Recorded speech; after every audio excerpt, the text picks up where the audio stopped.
Cerita Hikmah. Malam itu angin berhembus lirih, membawa aroma tanah basah setelah hujan sore tadi mengguyur desa kecil di Banyuwangi.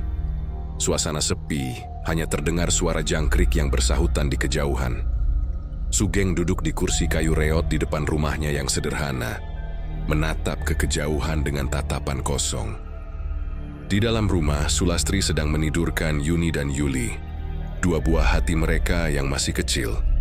Wajah istrinya tampak lelah, matanya menyimpan kegetiran yang sama seperti yang dirasakan Sugeng. Setiap hari, ia harus mengatur pengeluaran rumah tangga dengan uang yang tak seberapa dari hasil jualan bakso keliling suaminya.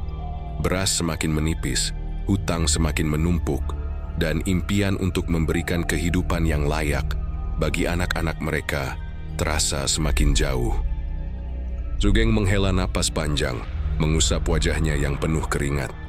"Sampai kapan aku harus hidup begini?" gumamnya pelan. Saat itu, langkah kaki mendekat. Dari balik kegelapan, seorang lelaki tua muncul. Pakaiannya serba hitam, wajahnya dipenuhi kerutan, dan matanya tajam menusuk. Ia berdiri di depan gerobak bakso Sugeng, tersenyum samar. "Baksonya satu, Nak." Suara lelaki tua itu terdengar serak, tapi penuh wibawa. Sugeng buru-buru menyajikan semangkuk bakso panas. Lelaki itu menyeruput kuahnya perlahan, lalu menatap Sugeng dengan tajam. "Bakso yang enak, tapi sepertinya kau tidak bahagia, Nak." Sugeng tertegun. Seumur-umur, tak ada pelanggan yang berkata seperti itu. Lelaki tua itu melanjutkan, "Kalau kau ingin kaya raya tanpa harus bersusah payah, aku bisa membantumu." Dada Sugeng berdegup kencang. Kata-kata itu terdengar seperti godaan yang mustahil ditolak. Namun akal sehatnya masih berusaha mengendalikan dirinya. "Maksud mah?" tanyanya hati-hati. Lelaki itu tersenyum tipis. "Datanglah ke gubuk tua di tengah hutan besok malam, jika kau benar-benar ingin mengubah nasibmu." Tanpa menunggu jawaban, lelaki itu menghabiskan baksonya dan berjalan pergi, meninggalkan Sugeng yang masih terdiam dalam kebingungan. Malam itu, Sugeng tak bisa tidur. Kata-kata lelaki tua tadi terus terngiang di kepalanya. Ia tahu bahwa tidak ada kekayaan yang datang tanpa usaha. Tapi, bagaimana jika benar? Bagaimana jika ada jalan pintas menuju kehidupan yang lebih baik? Bayangan Yuni dan Yuli yang tidur beralaskan tikar tipis di sudut rumah membuat dadanya semakin sesak. Perut mereka sering kosong, dan Sulastri sudah terlalu sering berbohong dengan mengatakan bahwa dirinya tidak lapar hanya agar makanan bisa diberikan kepada anak-anak. Akhirnya, menjelang subuh, Sugeng mengambil keputusan. Ia akan menemui lelaki tua itu. Keesokan malamnya, Sugeng melangkah dengan hati-hati di jalan setapak menuju hutan. Cahaya bulan samar-samar menerangi jalan, sementara suara burung hantu terdengar dari kejauhan. Di tengah hutan, berdiri sebuah gubuk reot yang terlihat seperti sudah ditinggalkan bertahun-tahun. Namun dari dalamnya, tampak cahaya redup berpendar, seakan menanti kedatangannya. Sugeng menelan ludah, menguatkan tekadnya. Ia mengetuk pintu, dan di balik pintu itu, nasibnya akan berubah selamanya. Angin malam berhembus pelan ketika Sugeng berdiri di depan gubuk tua itu. Hatinya berdebar tak menentu. Tangannya gemetar saat hendak mengetuk pintu. Ia tahu bahwa keputusannya ini bisa mengubah hidupnya. Tapi ia juga sadar bahwa harga yang harus dibayar mungkin lebih mahal dari yang ia bayangkan. Pintu tua itu berderit pelan saat terbuka. Di dalamnya, Mbah Petno duduk bersila di atas tikar anyaman, dengan sebatang dupa menyala di hadapannya. Asap tipis membubung, mengisi ruangan dengan aroma aneh yang menusuk hidung. Mata lelaki tua itu bersinar redup, seperti dua bara api yang tersembunyi dalam kegelapan. "Duduklah, Nak," suara Mbah Petno terdengar dalam dan berwibawa. Sugeng menelan ludah dan melangkah masuk. Jantungnya berdebar keras saat lelaki tua itu menatapnya lekat-lekat seakan membaca setiap sudut hatinya yang penuh dengan keinginan dan ketakutan. "Kau datang dengan keinginan besar, Sugeng," kata Mbah Petno sambil mengusap janggut putihnya. "Tapi segala sesuatu ada harganya. Kekayaan tidak bisa datang begitu saja." Sugeng mengangguk pelan. Ia sudah siap mendengar apapun syaratnya. Ia sudah terlalu lelah hidup miskin. Mbah Petno menghela napas panjang, lalu berkata dengan suara rendah namun tegas, "Kamu harus menikahi 9 wanita, dan setiap minggu malam, salah satu dari mereka harus kau tumbalkan." Darah Sugeng seakan berhenti mengalir. Jantungnya mencelos, dan tenggorokannya terasa tercekat. Apa maksud Mbah?" Suaranya bergetar. Mbah Petno tersenyum samar, seolah sudah sering melihat reaksi seperti ini. "Itulah syaratnya. Setiap wanita yang kau nikahi akan membawa keberuntungan, tetapi mereka juga harus dibayar dengan nyawa mereka. Setiap malam minggu, kau harus mempersembahkan salah satu dari mereka kepada penguasa alam gaib." Sugeng merasa kepalanya berputar. Ini gila. Ini lebih dari sekadar mengorbankan sesuatu. Ini berarti ia harus menjadi pembunuh. Tapi bibirnya gemetar, pikirannya berkelindan antara rasa takut dan keinginan untuk kaya. "Tapi ingat satu hal," Mbah Petno memotong. "Istrimu yang pertama, Sulastri, tak boleh dijadikan tumbal.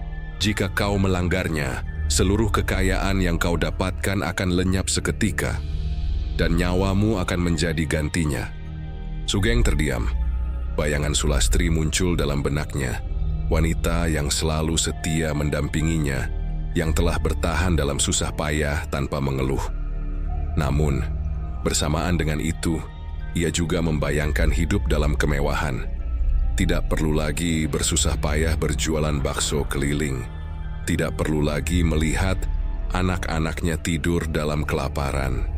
Dalam kebimbangan itu, suara Mbah Petno terdengar semakin dalam, semakin menggoda. "Pikirkan, Sugeng, hidupmu akan berubah. Daganganmu akan laris, uang akan mengalir deras, rumahmu akan megah. Kau hanya perlu memenuhi syaratnya." Sugeng mengepalkan tangan. Ia tahu ini salah. Ia tahu ini perbuatan yang tak bisa dimaafkan. Tapi apakah ia benar-benar punya pilihan? Akhirnya, dengan suara hampir berbisik, ia berkata, "Saya setuju." Saat Sugeng melangkah keluar dari gubuk itu, langit masih gelap, tapi ada sesuatu yang berbeda dalam dirinya.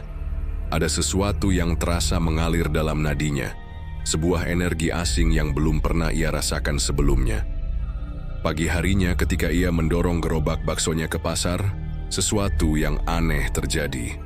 Biasanya ia harus berkeliling dari satu gang ke gang lain, memanggil-manggil pembeli. Tapi kali ini, sebelum ia sempat membuka mulut, orang-orang sudah mengerubunginya. "Baksonya 2 mangkok, Sugeng. Saya 5 bungkus buat dibawa pulang." "Astaga, baksonya enak sekali. Saya baru pertama kali coba, tapi rasanya luar biasa." Sugeng hanya bisa melongo. Ia bahkan belum mengubah resepnya. Tapi semua orang memuji dagangannya, seolah-olah itu adalah bakso ternak di dunia. Dalam waktu kurang dari 2 jam, dagangannya ludes. Uang yang ia kumpulkan hari itu lebih banyak daripada yang pernah ia dapatkan dalam seminggu. Hari-hari berikutnya, keajaiban terus terjadi. Sugeng tidak lagi perlu berteriak menawarkan baksonya. Pembeli datang dengan sendirinya. Seakan ada kekuatan tak kasat mata yang menarik mereka. Tak butuh waktu lama, Sugeng tak lagi berjualan dengan gerobak. Ia membuka warung bakso yang selalu penuh sesak dengan pelanggan. Lalu, dari warung kecil, bisnisnya berkembang menjadi restoran. Uang mengalir deras. Ia membeli rumah besar, mobil mewah, dan tanah luas. Sugeng resmi menjadi orang kaya. Namun dalam setiap tawa kemenangan yang ia lontarkan, ada satu suara yang terus berbisik di kepalanya. Minggu malam akan segera tiba, dan perjanjian yang ia buat harus ditepati. Hari-hari berlalu, dan kehidupan Sugeng berubah drastis. Dari seorang penjual bakso keliling yang hidup dalam keterbatasan, Kini ia menjadi pria yang disegani di desa. Rumahnya semakin megah, tanahnya semakin luas, dan bisnis baksonya berkembang pesat. Orang-orang datang dari berbagai tempat hanya untuk mencicipi baksonya yang terkenal lezat. Namun, di balik semua itu, ada bayangan hitam yang terus mengintai. Perjanjian dengan Mbah Petno harus ditepati, dan minggu malam semakin dekat. Sugeng tahu apa yang harus ia lakukan. Malam itu, ia duduk di ruang tamu rumah barunya, menatap tumpukan uang di hadapannya. Tangannya gemetar. Kekayaan ini telah membutakannya, membawanya ke jalan yang tak pernah ia bayangkan sebelumnya. Ia harus mencari wanita pertama, dan ia sudah memiliki targetnya. Sri adalah seorang janda muda berusia 25 tahun. Suaminya meninggal karena sakit, meninggalkannya dengan satu anak kecil yang masih berusia 3 tahun. Ia tinggal di desa sebelah, bekerja sebagai penjual kue keliling untuk mencukupi kebutuhan hidupnya dan anaknya. Sugeng mulai mendekatinya. Dengan pesona dan kekayaannya, ia dengan mudah menarik perhatian Sri. Ia membelikan Sri pakaian mahal, memberikan uang untuk membantu kehidupan anaknya, dan membuat wanita itu merasa dicintai. Hanya dalam waktu sebulan, Sri jatuh ke dalam pelukannya. "Mas Sugeng benar-benar lelaki yang baik," ujar Sri dengan mata berbinar saat Sugeng melamarnya. Pernikahan pun digelar sederhana namun meriah. Warga desa turut merayakan kebahagiaan Sugeng, menganggapnya sebagai lelaki yang beruntung. Sulastri, istri pertamanya, hanya bisa tersenyum pahit. Ia tak kuasa menolak keputusan suaminya, meskipun hatinya hancur melihat lelaki yang ia cintai menikahi wanita lain. Namun Sulastri tidak tahu bahwa pernikahan ini bukanlah pernikahan biasa. Seminggu setelah pernikahan, malam minggu pun tiba. Malam itu, Sugeng mengajak Sri ke sebuah tempat terpencil, gubuk tua di tengah hutan. "Ada kejutan untukmu," ucap Sugeng dengan suara lembut, menggandeng tangan istrinya. Sri tersenyum, tak menaruh curiga sedikit pun. Ia berpikir bahwa suaminya ingin memberikan hadiah spesial untuknya. Mereka berjalan menembus kegelapan, hanya diterangi cahaya rembulan yang menggantung di langit.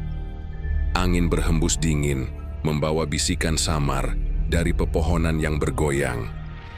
Saat mereka tiba di gubuk, Sugeng membuka pintu dan mempersilahkan Sri masuk. Ruangan di dalamnya hanya diterangi oleh cahaya lilin yang berkedip-kedip, menciptakan bayangan yang menari di dinding. Sri melangkah masuk dengan hati-hati lalu berbalik ke arah Sugeng. "Mana hadiahnya, Mas?" tanyanya dengan senyum manis.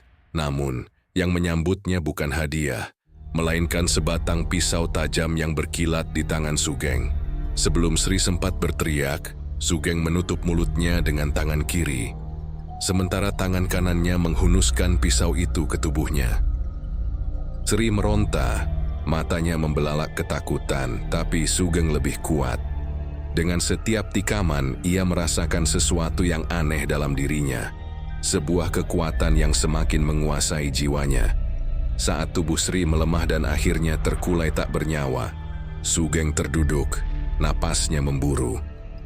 Tangannya berlumuran darah dan di ruangan itu hanya ada suara angin yang berdesir pelan. Lalu tiba-tiba suara berbisik terdengar di telinganya. "Kekayaanmu bertambah, Sugeng. Ini baru permulaan." Keesokan harinya, seakan tidak terjadi apa-apa, Sugeng kembali ke rumahnya dengan wajah tenang. Desa geger saat mendengar kabar bahwa Sri menghilang.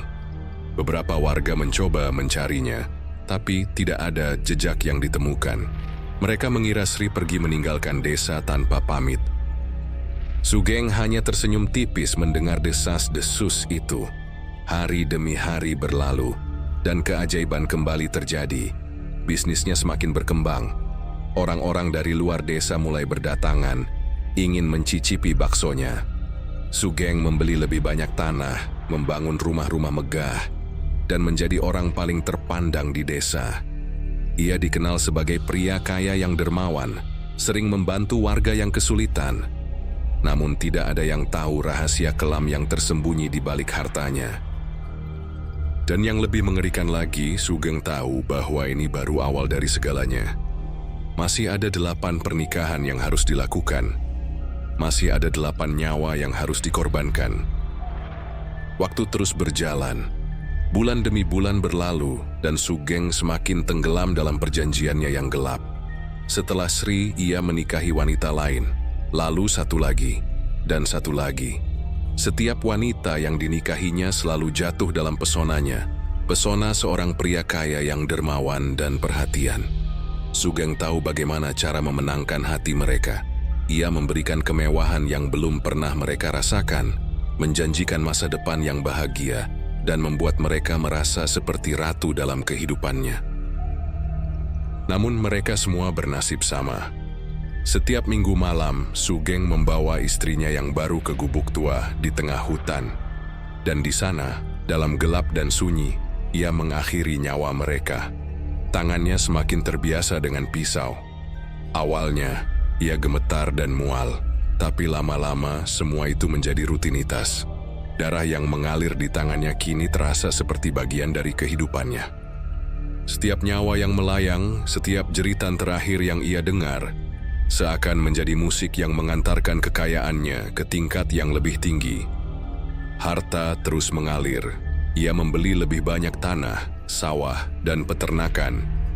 Rumahnya semakin megah, dengan pilar-pilar besar dan taman luas yang dipenuhi bunga-bunga mahal. Ia tak lagi sekadar penjual bakso, tapi telah menjadi orang paling berkuasa di desa. Orang-orang menghormatinya, membungkuk rendah setiap kali melewatinya. Mereka melihatnya sebagai seorang dermawan, seorang pria sukses yang membangun kejayaan dari kerja kerasnya. Tapi hanya Sugeng yang tahu apa yang sebenarnya terjadi, dan hanya Sulastri yang mulai mencurigai semuanya. Sejak awal, Sulastri sudah merasa ada yang aneh. Ia mengenal Sugeng lebih dari siapapun. Ia tahu bagaimana kehidupan mereka yang dulu penuh kesulitan. Bagaimana suaminya berjuang mengais rezeki dengan peluh dan air mata.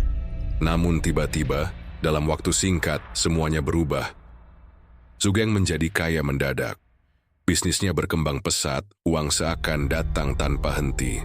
Dan yang lebih aneh lagi, setiap kali ia menikah dengan wanita baru, wanita itu selalu menghilang tanpa jejak setelah beberapa minggu. Desa memang ramai dengan gosip tentang para istri Sugeng yang tiba-tiba pergi begitu saja. Tapi anehnya, tidak ada yang benar-benar mempertanyakannya. Seolah-olah ada kekuatan yang membuat orang-orang enggan untuk menyelidiki lebih jauh. Namun Sulastri tidak bisa tinggal diam. Ia mulai mengamati gerak-gerik suaminya.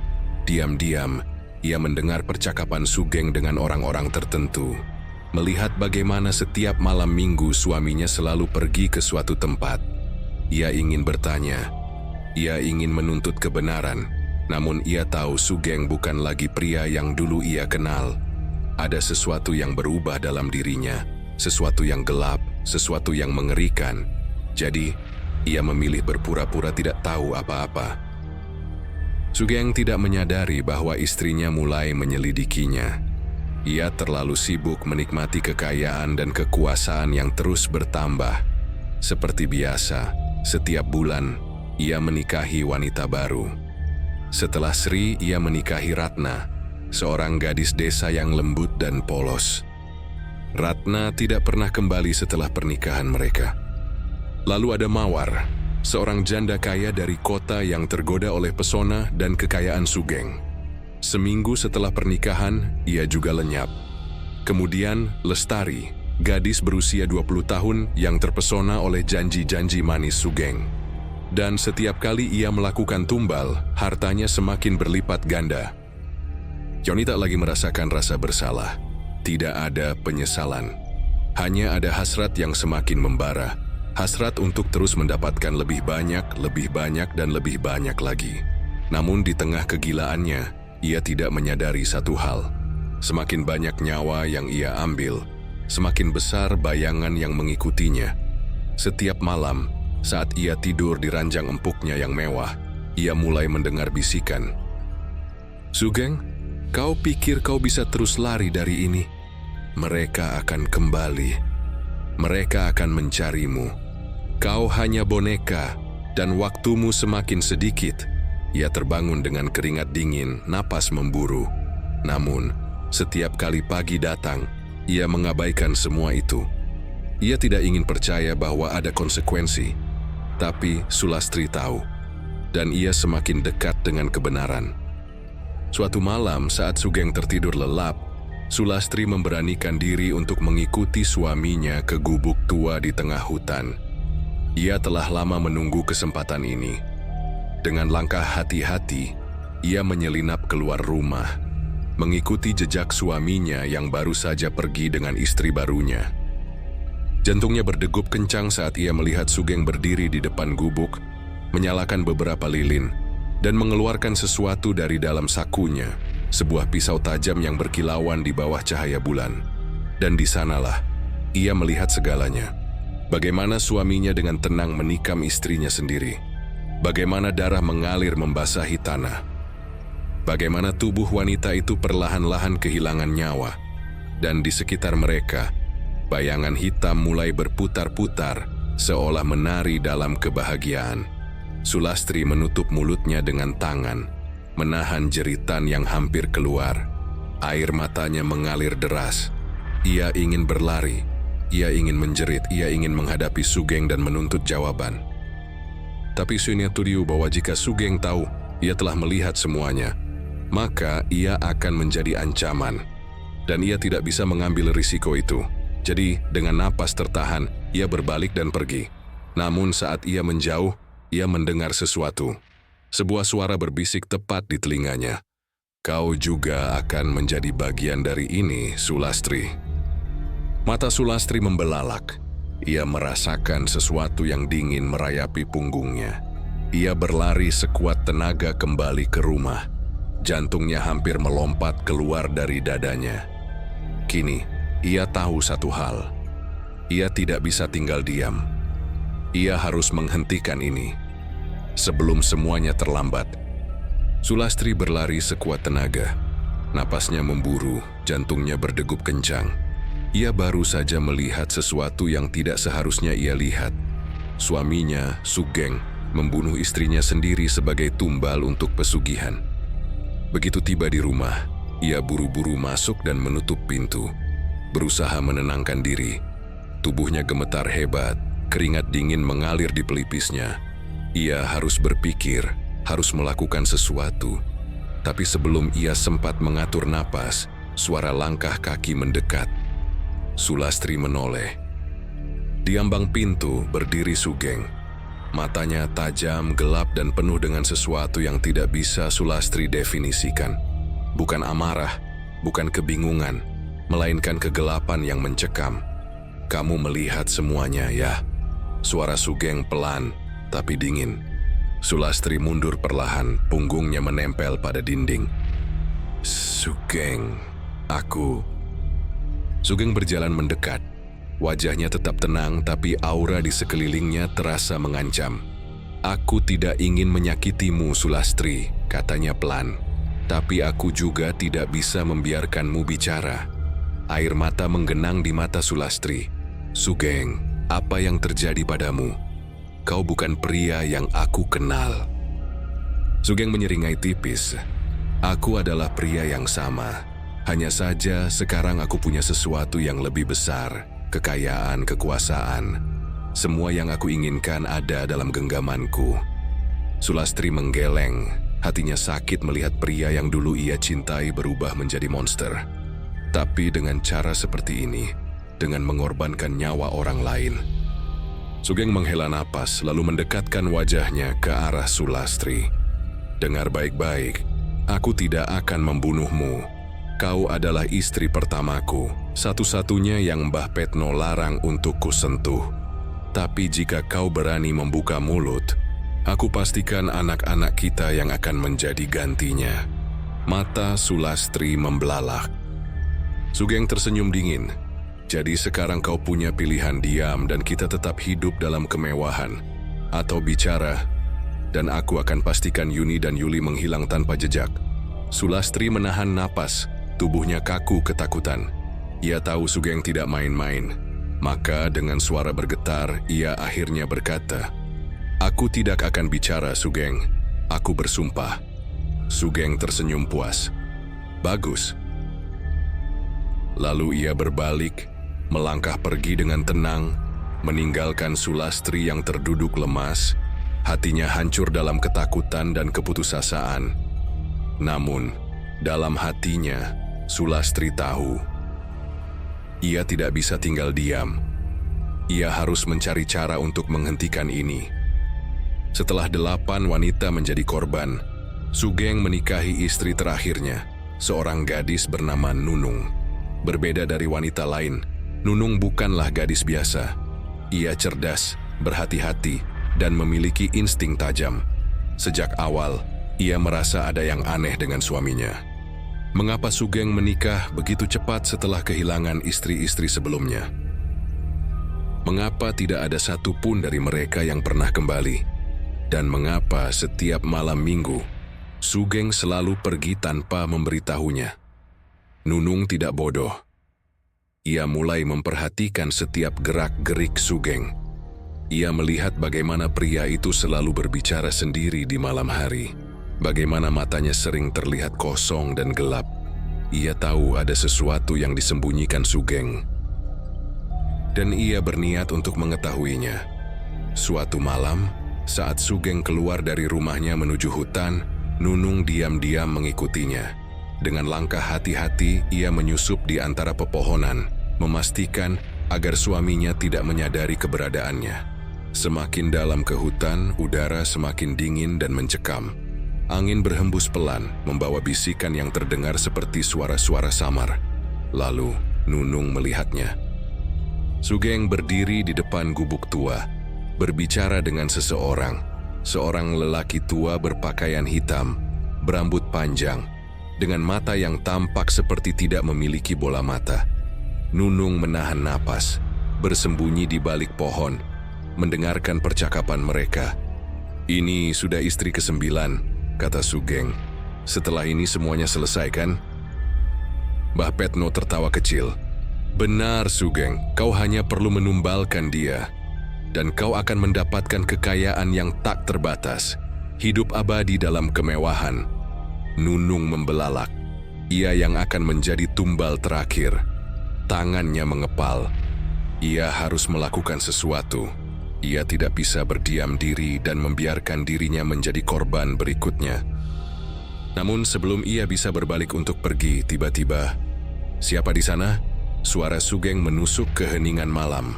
Nunung menahan napas, tubuhnya membeku. Langkah kaki mendekat, dan saat ia berbalik untuk berlari, sebuah tangan kasar mencengkeram lengannya dengan kuat. Nunung menjerit. Sugeng menariknya keluar dari tempat persembunyiannya. Matanya penuh dengan kemarahan dan keterkejutan. "Kau mengintipku," suaranya rendah, berbahaya. Nunung memberontak, tapi genggaman Sugeng terlalu kuat. "Lepaskan aku, Sugeng. Aku tahu semuanya sekarang, kau pembunuh." Sugeng terdiam sejenak lalu menyeringai. "Jadi kau sudah tahu, ya?" Ia menoleh ke Mbah Petno yang hanya tersenyum tipis. "Bagaimana kalau kita lakukan sekarang saja?" kata lelaki tua itu dengan suara licik. Nunung membelalak, ketakutan membanjiri dirinya. "Tidak, jangan. Sugeng, kau masih punya hati, kan? Kau tidak akan membunuhku." Sugeng menatapnya lama. Untuk pertama kalinya dalam waktu yang lama, ia ragu. Namun Mbah Petno berbisik di telinganya. "Jika kau tidak melakukannya, Sugeng, kau yang akan menjadi gantinya." Sugeng mengepalkan tangan. Ia harus memilih. Tapi sebelum ia bisa bertindak, Nunung menendang kakinya sekuat tenaga dan melarikan diri. Sugeng menggeram marah, mengejarnya, tapi Nunung berlari seperti hidupnya bergantung padanya. Karena memang itulah kenyataannya. Mbah Petno hanya tertawa pelan, menyaksikan drama itu dengan mata penuh misteri. Dan malam itu, roda takdir mulai berputar. Nunung tidak akan menyerah begitu saja, dan Sugeng akan segera menyadari bahwa tidak semua korban bisa dengan mudah ia jatuhkan. Nunung tidak tidur malam itu. Setelah berhasil melarikan diri dari hutan, tubuhnya masih gemetar hebat. Napasnya tersengal, keringat dingin membasahi tubuhnya. Sugeng telah berusaha membunuhnya. Ia bisa merasakan dinginnya malam, tanah lembab yang masih melekat di telapak kakinya, dan nyeri di lengannya akibat cengkeraman Sugeng. Tapi yang paling menyakitkan adalah pengkhianatan itu. Ia menikah dengan Sugeng tanpa curiga, mempercayainya, berharap bisa membangun keluarga. Tapi ternyata ia hanya pion dalam permainan iblis. Nunung tahu, jika ia tidak segera bertindak, nyawanya tidak akan bertahan lama. Maka, ia mengambil keputusan. Ia harus mencari seseorang yang bisa membantunya. Dan satu-satunya orang yang terlintas di pikirannya adalah Mbah Petno. Malam itu juga, dengan hati-hati agar tidak menarik perhatian Sugeng, Nunung menyelinap keluar dari rumah megah mereka dan kembali ke hutan. Langkahnya cepat, meskipun rasa takut masih menyelimutinya. Gubuk tua itu berdiri di tengah hutan, gelap dan menakutkan. Angin malam berhembus pelan membawa suara-suara aneh yang seakan berbisik kepadanya. Nunung menelan ludah, tapi ia tidak mundur. Dengan tangan gemetar, ia mengetuk pintu kayu yang lapuk. Tidak butuh waktu lama sebelum suara seretan kaki terdengar dari dalam. Pintu terbuka perlahan, dan di ambangnya berdiri Mbah Petno. Mata putihnya menatap tajam, senyumnya tipis penuh misteri. "Aku sudah menunggumu, Nunung," katanya pelan, seolah ia sudah tahu bahwa gadis itu akan datang. Nunung menegang. "Kau tahu aku akan datang?" Mbah Petno hanya tertawa kecil. "Tentu saja, kau bukan wanita biasa, Nunung. Kau berbeda dari yang lain." Nunung menghela napas dalam-dalam, mencoba menenangkan diri. "Aku ingin tahu kebenaran. Aku ingin tahu apa yang sebenarnya terjadi, dan bagaimana aku bisa menghentikan Sugeng." Mbah Petno menatapnya lama sebelum akhirnya mengangguk. "Baiklah, tapi sebelum itu, ada seseorang yang ingin menemuimu." Sebelum Nunung sempat bertanya, dari balik kegelapan muncul Sulastri. Mata Nunung melebar. Sulastri?" Istri pertama Sugeng itu melangkah maju. Wajahnya dipenuhi kelelahan dan kesedihan. "Aku sudah menunggumu, Nunung." Duduk di dalam gubuk dengan nyala lilin yang temaram, Sulastri akhirnya mengungkapkan kebenaran yang selama ini disembunyikannya. Ia selalu tahu bahwa Sugeng telah berubah. Ia tahu tentang pesugihan, tahu tentang tumbal-tumbal yang telah diambil. Namun, ia tidak bisa berbuat apa-apa. Mbah Petno bukan sekadar dukun yang menawarkan kekayaan. Ia adalah dalang dari semua ini. "Tapi, kenapa kau bekerja sama dengannya?" tanya Nunung. Matanya tajam menatap Sulastri. Sulastri menggenggam tangannya erat, suaranya bergetar. "Karena aku tidak punya pilihan. Sugeng mengancam anak-anakku." Nunung terdiam. Ia mengerti perasaan Sulastri. "Tapi itu juga alasan kenapa aku membuat rencana ini," lanjut Sulastri. "Aku tidak bisa membiarkan Sugeng terus hidup dalam dosa ini. Aku harus menghentikannya." Mbah Petno tertawa kecil. "Dan disinilah aku berperan." Nunung menatap lelaki tua itu dengan tatapan curiga. "Apa maksudmu?" Mbah Petno menyeringai, menatapnya dengan mata penuh kebijaksanaan kelam. "Aku tidak pernah benar-benar berpihak pada Sugeng." Mbah Petno melanjutkan, "Sugeng mengira aku membantunya mendapatkan kekayaan. Tapi yang sebenarnya aku lakukan adalah menuntunnya menuju kehancuran." Mata Nunung melebar. "Jadi, kau hanya menjebaknya?" Mbah Petno tersenyum. "Benar, dan kau adalah bagian terakhir dari jebakan ini." Sulastri menggenggam tangan Nunung, menatapnya dengan penuh harap. "Jika kau bersedia bekerja sama, kita bisa mengakhiri ini. Kita bisa menyingkirkan Sugeng untuk selamanya." Nunung menelan ludah. "Bagaimana caranya?" Mbah Petno menyeringai. "Sugeng sudah menyiapkan malam minggu ini untuk mengorbankanmu, bukan?" Nunung mengangguk pelan. Mbah Petno melanjutkan, "Malam itu kita akan membalikan rencana Sugeng. Ia pikir ia akan menumbalkanmu, tapi justru ia yang akan menjadi tumbal." Sulastri menambahkan, Aku akan memastikan ia pergi ke gubuk seperti biasa. Kau hanya perlu membuatnya lengah. Nunung merasakan jantungnya berdebar kencang.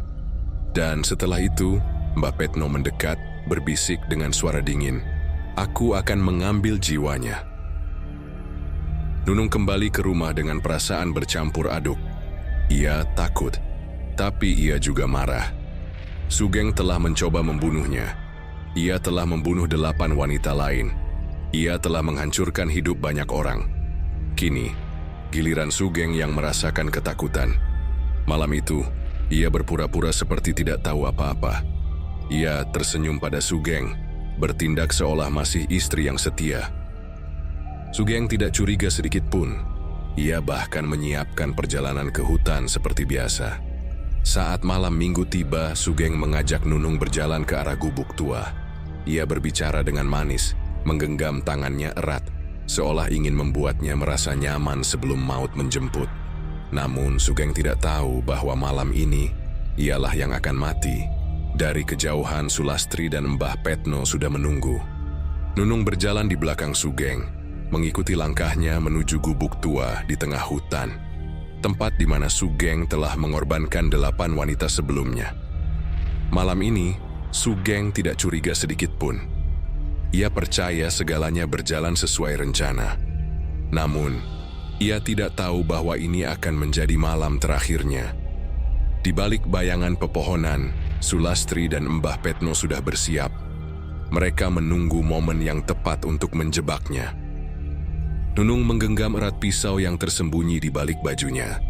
Jantungnya berdebar kencang, bukan karena ketakutan, tapi karena keberanian yang semakin menguat.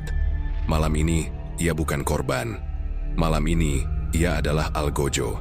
Setibanya di dalam gubuk, Sugeng menyalakan lilin kecil, menerangi ruangan yang dipenuhi aroma dupa dan darah kering. Di lantai tanah, sebuah lingkaran ritual telah digambar, lengkap dengan sesajen yang biasa ia gunakan untuk memanggil kekuatan gaib. Nunung berdiri di tengah lingkaran itu, berpura-pura pasrah. Sugeng menarik napas dalam, lalu meraih pisau ritualnya yang tajam. Ia mendekati Nunung, mengangkat pisaunya tinggi-tinggi. Namun sebelum ia sempat menghunuskannya, Nunung bergerak lebih cepat. Dengan kekuatan penuh, ia menancapkan pisau ke perut Sugeng. Darah menyembur, membasahi bajunya. Sugeng terkejut, matanya membelalak, mulutnya menganga tanpa suara. Ia memegang perutnya yang kini berlumuran darah, lututnya lemas. "Nunung, kau!" Suaranya tercekat. Nunung menatapnya tanpa ampun. "Kau pikir aku akan diam saja? Aku bukan wanita bodoh yang mudah kau perdaya." Sugeng mencoba berdiri, tapi tubuhnya melemah. Darah terus mengalir dari luka di perutnya, membasahi lantai tanah. Saat itulah bayangan mulai bergerak di sudut ruangan. Dari dalam kegelapan, Mbah Petno dan Sulastri muncul. Sugeng yang sedang berjuang menahan rasa sakit menatap mereka dengan ngeri. "Kalian," Mbah Petno menyeringai, memperlihatkan gigi-giginya yang kuning. "Kau pikir kau yang mengendalikan permainan ini, Sugeng?" Sulastri melangkah maju, menatap suaminya dengan dingin.